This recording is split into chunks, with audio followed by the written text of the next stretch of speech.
नमस्कार। कोरोना योद्धा के रूप में निस्वार्थ अपनी सेवाएं दे रहे चौधरी हॉस्पिटल के संचालक डॉक्टर सुनील चौधरी द्वारा शासकीय अस्पताल में कोविड के मरीजों का इलाज किया जा रहा है। JD7 प्रमुख पवन जाट द्वारा इस संबंध में डॉक्टर चौधरी से चर्चा की गई।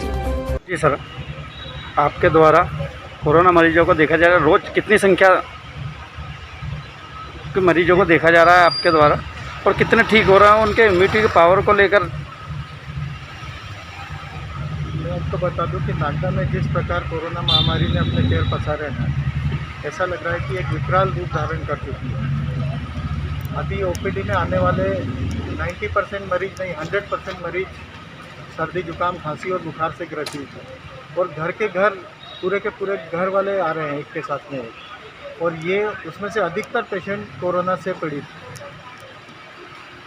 कई पेशेंट ऐसे हैं जो कि ये समझ रहे हैं कि टाइफाइड हो गया है या मलेरिया हो गया है, इंजेक्शन लगवा रहे हैं, बोतल लगवा रहे हैं, और वो फिर लेट स्टेज में आते हैं जब निमोनिया डेवलप हो जाता है, तो उनके लिए कई बार गंभीर स्थिति पैदा हो जाती है। सबसे पहले तो मैं नागदा के लोगों को ये कहना चाहता हूँ कि अगर घर में किसी एक व्यक्ति को बुखार आ रहा है और 2-3 को और आ रहा है, तो ये वायरस इन्फेक्शन है, ये टाइफाइड या मलेरिया नहीं है। तो इसको पहचानें और समझें, और समय पर जाकर डॉक्टर के पास उचित इलाज लें, ना कि बोतल और इंजेक्शन के चक्कर में रहें। क्योंकि शुरू के 7 दिन में अगर आपने सही ट्रीटमेंट नहीं लिया तो आपकी स्थिति बिगड़ सकती है। अगर आपने गलत ट्रीटमेंट लिया तो शुरू के 7 दिन में आपको ये बात को समझना होगा कि ये कोविड इन्फेक्शन है या कुछ और है।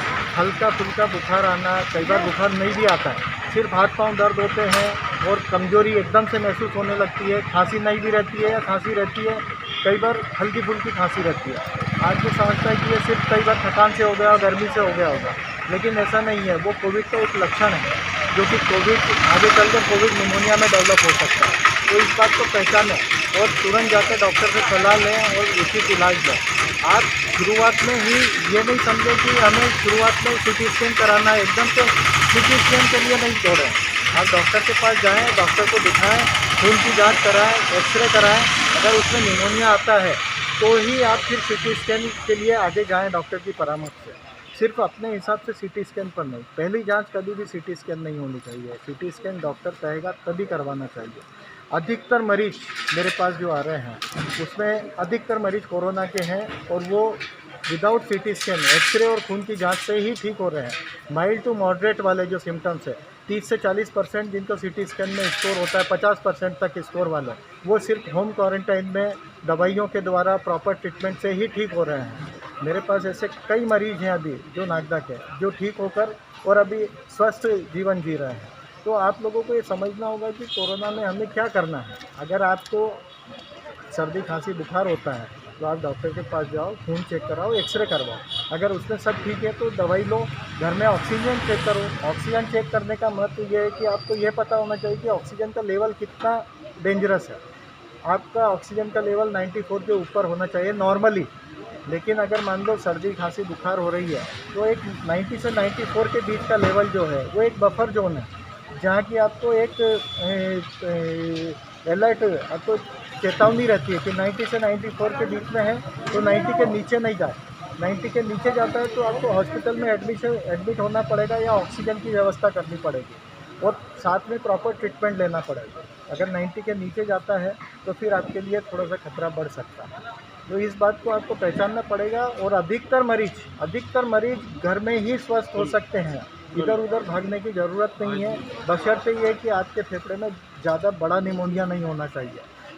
इस बात को पहचान ले, समय पर ट्रीटमेंट ले, समय पर उपचार ले, और आप घर पर स्वस्थ हो सकते हैं। इसके साथ में आप जो है अपने स्वस्थ होने के साथ में आपको दूसरी चीज़ें भी पालन करना है। बराबर मास्क लगा कर रखें, सैनिटाइज रखें और सोशल डिस्टेंसिंग का पालन करें। यहाँ कोविड सेंटर में भी आपके द्वारा लगातार सेवा की जा रही है, कितने मरीज हैं सर और स्वस्थ हो रहे हैं? कोविड सेंटर में अभी पहले 5 बेड थे, अभी 7 बेड हैं। और शुरुआत में कोविड सेंटर में हल्के फुल्के बीमारी वाले मरीज आ रहे थे, लेकिन अब जो है अब मरीज सीरियस वाले आ रहे हैं, उसमें भी अधिकतर ठीक हो रहे हैं। 90% पेशेंट ठीक हो रहे हैं उसमें। अभी भी मैं राउंड लेकर आया हूँ, करीबन वहाँ पर 4-5 पेशेंट ऐसे हैं जिनका कि यूँ समझ लो कि सीवियर निमोनिया वाले पेशेंट हैं, और वो अभी पिछले 2 दिन से ठीक है, सुधार की तरफ। लेकिन नागदा की अपनी कुछ समस्या हैं, कुछ लिमिटेशंस है नागदा कोविड सेंटर की भी, कि हमारे पास कुछ हाईली ऐसा स्टाफ नहीं है जो ट्रेंड हो कोविड से रिलेटेड कार्य करने में।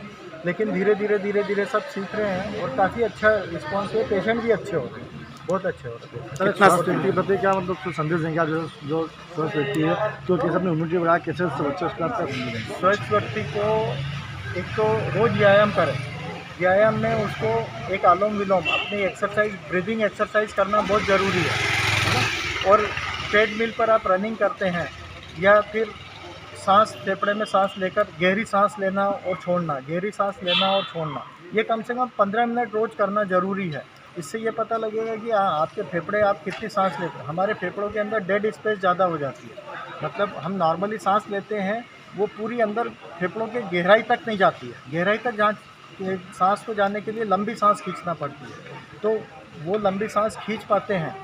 कोरोना का मरीज़ नहीं खींच पाएगा, नॉर्मल व्यक्ति खींच सकता है। तो आप अगर इसको खींचते रहेंगे तो कोरोना होने की संभावना कम हो जाती है। आप घरेलू उपचार से भी आप अपनी इम्यूनिटी को बढ़ा सकते हैं। फल फ्रूट खाइए, समय समय पर अपना हाथ को स्वच्छ रखना है, हाथ को धोना है, मास्क पहनना है, सोशल डिस्टेंसिंग का पालन करना है और गर्म खाना खाइए, स्वच्छ खाना खाइए। मैं सिर्फ खाना खाने का टाइम मिलता है दिन में, मेरा सुबह 9 बजे से शुरू होता है, तो मैं 3 बजे अभी आप घर जाऊंगा, खाना वाना खाऊंगा और 5 बजे से फिर मेरे को 9 बजे जाएगा, फिर खाना खाकर सो जाता हूँ, फिर सुबह उठकर मेरा यही काम है। तो अभी तो मैं ये समझ लो कि सिर्फ, और नागदा कोविड सेंटर में भी एक ऐसे मानवता के नाते में आता हूँ। मुझे कोई सरकारी तरफ से कोई आधिकारिक रूप से नियुक्त नहीं किया गया है, लेकिन एक अपना सामाजिक कर्तव्य समझकर मैं ये कार्य कर रहा हूँ कि अगर किसी की जान बचती है तो उसके लिए हमें भी काफ़ी खुशी होती है। और नागदा के लोगों के लिए ही मैं नागदा में सबसे ज़्यादा अभी कोविड के पेशेंट देख रहा हूँ। तो मुझे क्या ज़रूरत है देखने की, लेकिन सिर्फ एक इसलिए कि यार नागदा के अंदर जिस तरीके से मौतें हो रही है अभी, मतलब ऐसा लग रहा है कि माइल्ड टू मॉडरेट, जिसको नहीं होना चाहिए वो भी जा रहा है।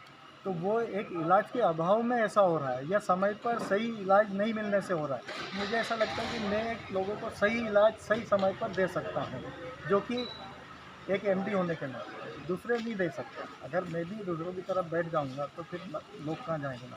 सर, परिवार के लोगों को भी क्या कहना रहता होगा ना आपका, इतने कोविड मरीज देख रहे हैं तो उनको भी डर जैसा बना रहता होगा। लेकिन अब उन्होंने समझ लिया कि ये मानेंगे नहीं, इसलिए वो इस बात को समझ गए कि ठीक है। लेकिन मैं घर जाता हूँ तो मैं सबसे पहले अपना सब चीज़ें सेपरेट रखता हूँ, अपने कपड़े अलग रख देता हूँ, नहाता धोता हूँ, फिर खाना खाता, सब चीज़ें मेरी अलग रहती है, घर वालों से सेपरेट है, मेरा रूम ही सेपरेट है। तो वो चीज़ें पालन करना ज़रूरी होता है। ठीक सर, थैंक यू।